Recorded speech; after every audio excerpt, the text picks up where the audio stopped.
Are supermarket eggs and milk safe from bird flu? A question on everyone's lips as the H5N1 bird flu makes headlines across the United States. As we navigate this health challenge, it's crucial to stay informed and unperturbed, armed with the facts rather than succumbing to the frenzy of misinformation. Let's dive right in. This April, the H5N1 bird flu made a splash in the United States, casting a shadow of doubt over the safety of supermarket eggs and milk. The FDA, always on the lookout, found remnants of the virus in 1 out of every 5 commercial milk samples. A startling discovery indeed. But let's not jump to conclusions just yet. The Centers for Disease Control and Prevention, our trusted health watchdog, states that bird flu viruses typically do not infect humans. Yes, there have been sporadic cases, including a dairy farm worker in Texas who tested positive for H5N1, but the CDC considers the overall human health risk low. What about our breakfast staples, though? The FDA reassures us that pasteurization, a process we've been using for more than a century, effectively inactivates the virus in milk and eggs. This means that the commercial supply remains safe for consumption. And let's not forget the USDA, stepping up to the plate with mandatory testing lactating cows for bird flu. This measure is designed to track and prevent further spread of the virus, ensuring our dairy products remain as safe as possible. So, should you be quaking in your boots every time you crack an egg for your omelet or pour milk into your coffee? It seems not. But let's delve deeper. Knowledge is power, and understanding the facts behind the headlines will help us make informed decisions on our path to continued health and well-being. If you find this video helpful, don't forget to subscribe to our channel and share it with your friends and family. Bird flu, also known as avian influenza, is a viral infection that primarily affects birds. But can it jump to humans? And if so, how? To unravel this mystery, let's first demystify what bird flu is. It's a type of influenza virus that has adapted to infect birds, both wild and domestic.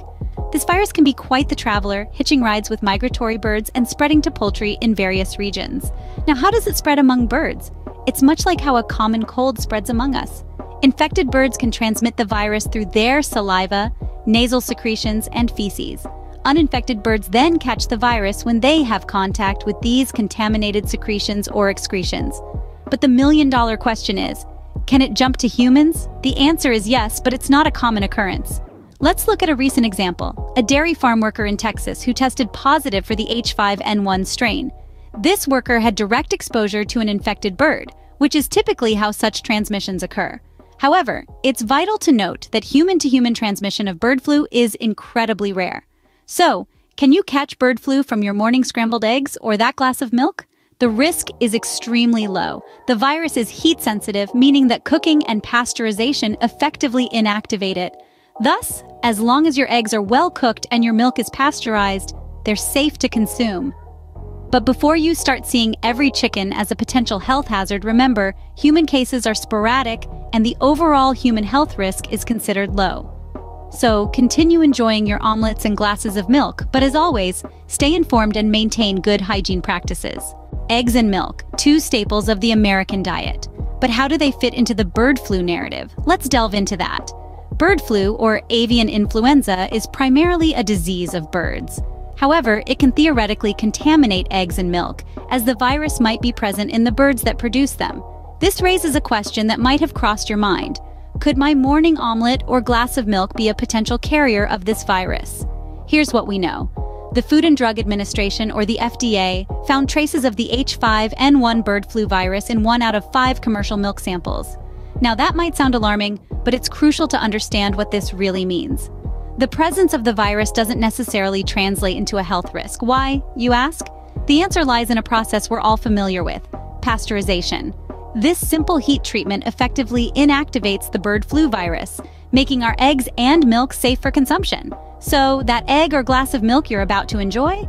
It's undergone pasteurization, ensuring any potential virus present is inactivated. And it's not just the FDA that's offering reassurances. The Centers for Disease Control and Prevention, or the CDC, considers the overall human health risk from bird flu to be low. Plus, they've reported no cases of human-to-human transmission or people contracting the virus from poultry products. So, while the idea of your breakfast being a flu carrier might seem unnerving, remember, pasteurization is our friend here. It's a reliable gatekeeper, ensuring our beloved eggs and milk remain safe and tasty. Rest easy, breakfast lovers, your omelets and milkshakes are still on the menu. With the bird flu outbreak, the USDA isn't just sitting on its hands. Here's what's being done to keep our food supply safe. Imagine the USDA as a sentinel, standing guard over our food supply, ever watchful for threats that might compromise our health. Their latest challenge? The H5N1 bird flu outbreak. But rather than running around like headless chickens, they've taken decisive action to keep us and our breakfast tables safe. So what's their game plan? It all comes down to one word: testing. The USDA has made it mandatory for all lactating cows to be tested for bird flu. This might seem a bit odd given we're talking about a bird flu, but remember, we've detected remnants of the virus in milk. Therefore, it's crucial to keep a close eye on our bovine friends too. But why is testing so important? Well, by identifying infected animals early, we can prevent the virus from spreading further. Think of it like a detective, hot on the trail of a suspect. The sooner they identify the culprit, the faster they can halt the nefarious plot. In our case, the plot being the spread of the bird flu virus. This testing isn't a one-time deal either.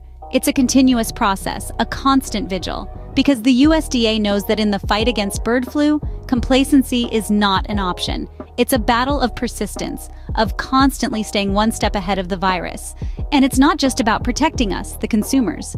The USDA's testing measures also safeguard the livelihoods of farmers, because an outbreak among livestock can be economically devastating. So by keeping a check on bird flu, the USDA is also helping to keep our rural communities thriving. So the next time you pour milk into your morning coffee or crack open an egg for breakfast, remember the vigilant efforts of the USDA. They might not wear capes or leap tall buildings in a single bound, but in their own way, they're our superheroes. Yes, the USDA might not be the superhero we dream of, but they're working hard to keep our milk and eggs safe. Worried about bird flu?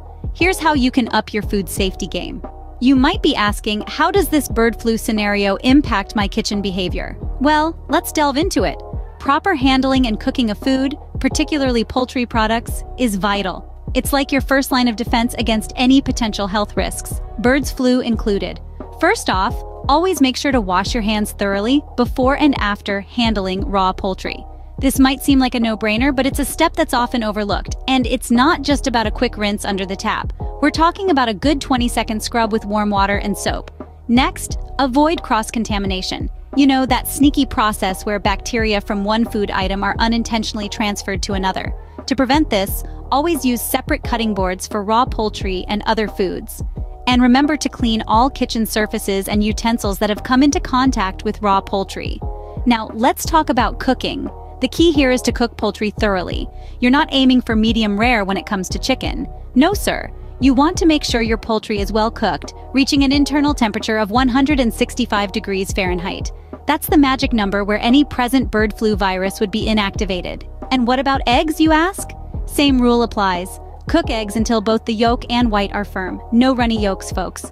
And remember, pasteurization of commercial eggs also helps inactivate the virus, adding an extra layer of protection. Lastly, let's not forget about milk. While the chances of finding bird flu in milk are low, it's still important to ensure your milk is pasteurized. Pasteurization, the process of heating milk to a certain temperature to kill harmful bacteria, also effectively inactivates any potential bird flu virus. Remember, a well-cooked chicken is a safe chicken. And with these simple yet effective food safety practices, you can continue to enjoy your favorite poultry dishes with peace of mind. An outbreak like this is bound to ruffle some feathers in the market. Let's take a look at the economic side of things. Now, as we've seen in the past, crises like these can have a significant impact on food prices and availability. Let's consider the bird flu outbreak's potential effect on our supermarket staples, eggs, and milk. In a world where supply and demand govern prices, an outbreak can disrupt this delicate balance. The immediate consequences may be a dip in supply due to infected livestock and increased production costs from heightened safety measures. This can lead to a surge in prices, making these everyday staples a bit more expensive on the grocery shelves. A prime example can be seen across the pond in the United Kingdom, where an outbreak led to free-range eggs temporarily vanishing from the market. This not only affected the availability of eggs, but also impacted the price of remaining supplies, which saw an upward trend. Now, let's bring this back to our current situation. though the Centers for Disease Control and Prevention assures us of a low risk to humans, and the Food and Drug Administration states that pasteurization effectively neutralizes the virus in milk and eggs, the market reacts to consumer sentiment. If fear or concern drives consumers to buy less, prices could fluctuate. On the flip side, if demand remains steady or increases, perhaps due to people stocking up, prices could potentially climb. This is a classic case of supply and demand in action. It's also important to consider the farmers and producers at the heart of this. They face increased costs due to mandatory testing and stricter safety measures put in place to prevent further spread of the virus. These increased costs could trickle down to consumers in the form of higher prices. So, while we might have to shell out a few more dollars for our eggs and milk, it's a small price to pay for safety. So, after all that's been said and done, should we be giving our beloved eggs and milk the cold shoulder? Let's take a moment to rehash what we've covered so far in this discussion. We dove into the bird flu outbreak and how it has raised eyebrows around the world, particularly concerning food safety. We talked about the nature of bird flu, its transmission, and importantly, how it can potentially affect our food supply, focusing on eggs and milk. We learned about the proactive measures implemented by the USDA, such as mandatory testing of lactating cows and pasteurization of eggs and milk. These measures are designed to ensure that even if the virus finds its way to a dairy farm or poultry, it does not end up on our breakfast tables. We also discussed the importance of proper food handling and cooking practices. Remember, the bird flu virus is sensitive to heat, which means cooking your eggs well and boiling your milk can be effective measures to inactivate any potential virus. And of course, we touched upon the impact this outbreak has had on the market and prices. We heard from industry experts about the challenges facing the food industry and the potential for rising grocery prices. So circling back to our original question, to consume or not to consume? Here's the good news. Based on the information we have, there's no need to banish eggs and milk from your diet. The FDA has found that pasteurization effectively inactivates the bird flu virus in milk and eggs, ensuring the commercial supply remains safe for consumption. Moreover, the CDC considers the overall human health risk from the bird flu virus to be low. However, it's crucial to stay informed about any updates or advisories from health authorities and to continue following proper food handling and cooking practices. This way, we can minimize any potential risks and continue to enjoy our favorite foods without worry. In conclusion, while bird flu might have us all aflutter, there's no need to panic or make drastic changes to our diets. Stay informed, stay safe, and keep enjoying those scrambled eggs and glasses of milk with confidence. Keeping ourselves informed is one of the best ways to stay safe and continue to enjoy our favorite foods without worry. But where should we look for reliable updates and information about the bird flu, or any other food safety concerns for that matter? You might be wondering. Let's delve into that. Trusted sources of information include the Centers for Disease Control and Prevention, CDC, the Food and Drug Administration, FDA, and the United States Department of Agriculture, USDA. These organizations regularly publish updates and advisories on their websites and social media channels. You can also sign up for email alerts to receive the latest information right in your inbox. Local health departments and news outlets are also good resources for staying updated on any local outbreaks or recalls. Just be sure to verify the credibility of any news source before taking action based on their reports. In addition to these, food safety apps are also becoming increasingly popular. These apps provide real-time alerts on food recalls and safety alerts, making it easier than ever to stay informed. Remember, the key is not just to stay informed, but to stay informed from reliable sources. Misinformation can be just as dangerous, if not more, as the bird flu virus itself. For more details, click the link below this video. Stay informed, stay safe, and keep enjoying your food with confidence.